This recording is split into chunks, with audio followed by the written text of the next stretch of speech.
ولد كان بيجهز نفسه عشان يعترف بحبه للبنت اللي معجب بيها. راح وسألها: تحبي تبقي صاحبتي؟ وتحت نظرات الترقب من الكل البنت خدت الوردة، لكن في اللحظة اللي بعدها على طول رمت الوردة في وشه. الكل اتصدم، لأن عمرها ما كانت في بنت جرؤت ترفض الولد الشقي بتاع المدرسة. الولد حس بإهانة كبيرة وحلف إنه لازم يخليها تدفع ثمن اللي عملته. فراح اتكلم مع أصحابه عشان يخططوا. قريب الولد طلع بخطة إنه يفضل يطارد البنت، ولما يرتبطوا يهينها جامد.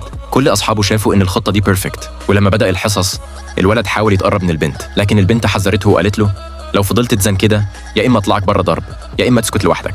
وبعد ما خلصت كلامها كسرت قلم نصين ورمته على مكتبه. الولد فهم الرسالة واختار يسكت وينام بهدوء، بس ما استسلمش. بعد الحصة الولد قصد يتزحلق على السكيت بورد بتاعه عشان يخبط فيها ويشد انتباهها. البنت طلبت منه يعتذر، لكن هو طنشها متعمد. أصحابه بدأوا يشجعوه ويهتفوا للبنت تبقى صاحبته، وفي ثانية البنت ركلته برجليها طاير. ولما شافت إن أصحابه لسه مش خايفين مسكت مكنسة وبدأت تجري وراهم تضرب فيهم. وفي الآخر تحت عيون الولد المصدوم البنت مشيت بخطوات واثقة. الولد افتكر إن البنت بتكرهه جدا، لكن لما رجع البيت عشان يتعشى لقى البنت قاعدة عنده في البيت. ابتدى يتوهم إنها جت تعتذر له. فجأة جده ضربه وقال له: دي في الحقيقة تبقى جدتك الكبيرة. الولد اتصدم جدا وافتكر إن جده بيهزر معاه، بس جده سأله: أم أبوك بتسميها جدة؟ طب أم جدك تسميها إيه؟ الولد رد غصب عنه: جدة كبيرة. على طول البنت ردت على النداء. الولد كان مذهول ومش فاهم حاجة.